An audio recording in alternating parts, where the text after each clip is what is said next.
Hello everybody and welcome back to another episode of Tanatastic Talks.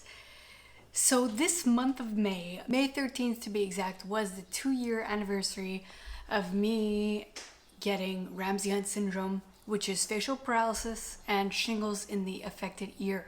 If you haven't seen my original video that I posted a year ago, I will leave a card in the upper hand corner for you to click to catch up and then come back and watch this video.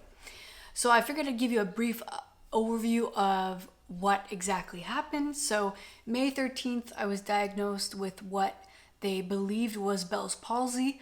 A week later, I was properly re-diagnosed with Ramsay Hunt Syndrome. By that time, more shingles that had formed in the canal and the outer edge of the canal, which no one caught before. And they told me that the antiviral treatment probably would not work, which it more or less didn't, in terms of prohibiting the shingles to do any type of damage to the ear, etc. So that's why I always recommend that if you have been diagnosed with Bell's palsy, you ask to have an antiviral treatment along with the steroids that were given to you, just in case they didn't catch a shingle. It could just be one shingle. For me, it was one shingle and they didn't catch it properly. So it took about, I'd say, at least a month. I have some photos of where I was at. I have some videos of where I was at, so I'll probably include them here. So today is day 5, May 18th. This is probably the worst it's been. This is the worst that it's been all week. This is it. I can smile. Probably about the same, but I can move that little part, Can't do anything else on my forehead. It's still the same. Yeah. Okay. So this I can kind of move, but here and everything, it's numb. My tongue is still numb. I can't. Yeah. And I always have headaches, like in this area and down in my back of my neck. So in terms of symptoms that I'm still experiencing, I still experience a lot of nerve pain in my head and in my face and my ear.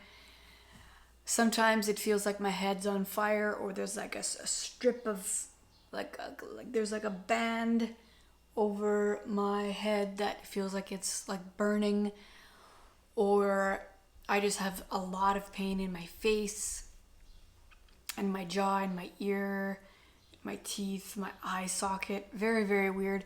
I still have this eye twitch that comes and goes with sound, with the fact that I might be overtired, etc. I still also experience hyperacusis, which is sound just being amplified. So I still wear noise cancelling headphones, and that really helps me when I'm outside, when I'm out of the house.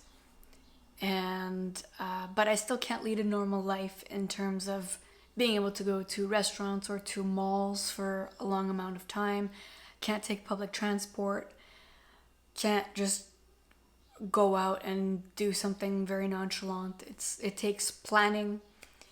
And so even though right now you look at me, you say, Tan, you look fine, you look great. Well, yes and no, because there are things that are happening behind the scenes that you don't see. Because of Ramsay Hunt Syndrome and the fact that I wasn't treated properly for the shingles, I then developed a neurological condition where the brain is confused and sending signals to my body, including my face, sometimes still making it seem like I'm paralyzed on the right side of my face, when in fact I am not, because I have symmetry in my face. See? And so, along with other symptoms that happen, like tremors and stuff like that.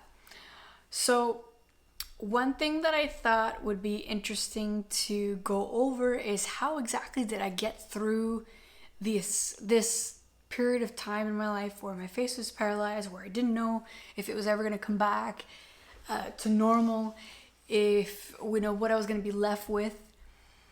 Things that I'm left with you can't see from the naked eye, but they're there. I figured, okay, I need to encourage myself somehow. So I actually wrote down a list of things I can still do even though my face is half paralyzed. I can laugh. And then in brackets, thankfully my voice hasn't been affected. I can talk, express myself to others, love, give hugs, say thank you, taste food, at least on one side of my mouth. I can still learn. I can encourage myself and other people. I can read, even though I get tired very quickly. And at that time, I was basically only able to read, I think even like 10 minutes maximum. And then I'd be so dizzy and out of it. I couldn't even be on the computer. I can walk, I can move, I can see, I can admire the world and others. I can be kind to myself. And in brackets, I put, it is a process. So those are things that I tried to encourage myself with because I knew that I couldn't just be sad about it or upset about it. I could have my moments, yes, and I did have my moments. If you see the video that I made a year ago about it, but now 2 years later, I'm realizing that actually I found something else too. On day 16, I wrote things that I am learning. Pain is necessary, but only you decide how you will let the pain define you. Number 2, it's okay not to have all the answers. Not everything has to be explained. And pain and suffering brings meaning. You choose what that is. All of us have to. Sometimes I compare myself to who I was before this all happened, when really I can't do that anymore because that version of myself doesn't exist in this timeline. It doesn't exist. So I have to hunker down, zero in on the person that I am now and today, and because of all of this that's happened. And because if I keep comparing myself to the person that I once was, it's not fair to myself. I'm not being kind to myself. I'm not allowing myself to be the person that I am right now. The person that has learned a lot of things. The person that's journeyed quite a bit. So in a way, I wouldn't trade it. Even though it happened and it was awful, I'd still, if I could do it all over again, I'd say let's do it. Because it's made me who I am. It's made me appreciate life more. It's made me appreciate the functionality of my body. I take less things for granted, I feel. And I think that I also have come to recognize and appreciate and express to people around me who I know have my back and care about me, that I love them and that I appreciate them. So if you are at the beginning of your recovery, or if you are, kind of 2 years out like me, or 5 years out, or 10 years out, I think it would be important just to figure out, what are you learning still throughout this process? Because I can say for me as well, that whenever I get like a jabbing pain in my ear, or if I get a horrible headache and pain in my jaw, I'm afraid that it's gonna happen again, or that I'm gonna wake up the next day and that my face is gonna be half paralyzed. Just a few weeks ago, I thought that was the case, but I figured, what, I'm gonna deal with it when I deal with it. So luckily that didn't happen. In terms of also thinking about if I'm gonna have a good life or not, which is something that I was processing the week of this past year, just a few weeks ago, I realized, along with the whole, I can't compare myself to who I used to be, that I have to also believe that, yeah, of course I'm gonna have a good life. Why wouldn't I? Saying that to myself and doing things that give me purpose is what's going to ultimately help me believe and continue to believe and strive for the things I feel led to and called to, basically, because my life has taken a different direction. Like many of you, where we are today is somewhere where we didn't think we'd be. But that is okay.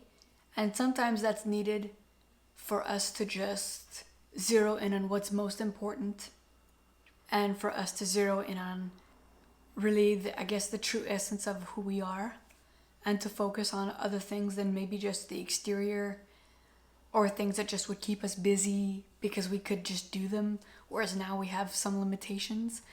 So that's where I'm at 2 years later. I hope that I've helped you. If you have any questions about anything, whether it's recovery or questions you may have about processing different things, let me know in the comments down below. Give this video a like and subscribe if you haven't. Thank you again for watching, and I will see you next week. Bye.